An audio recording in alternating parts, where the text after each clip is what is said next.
The Igbo people, with their rich cultural heritage, observe various cultural practices aimed at aiding and shaping their journey through life. One of such practices is Ipu obi, a journey of independence for every man. In the Igbo tradition, a man reaches a point in his life when he has attained both physical, social, and financial maturity to stand on his own. This moment is marked by Ipu obi, where he leaves his father's compound to establish his own. The journey begins with a man approaching his father, sharing his intention and seeking his blessings, a crucial step marking the beginning of the rite. The father, in turn, grants him a portion of land outside his compound to build on, symbolizing the beginning of his independence. In the past, his next action would be informing his peers, his age grade, who would be of immense help and support to him as he embarks on this new chapter. It used to be a communal affair, when mud and thatches were the building materials. Today,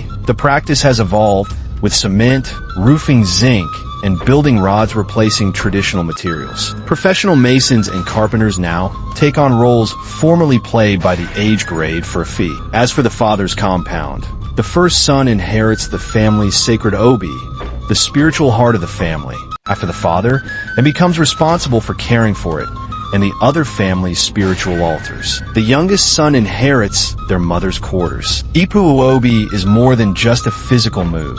It represents a man's journey to maturity, independence, and responsibility, honoring his roots while forging his own path in the world. A tradition that has stood the test of time, Ipu obi remains a cornerstone of Igbo culture, guiding each generation as they step into adulthood.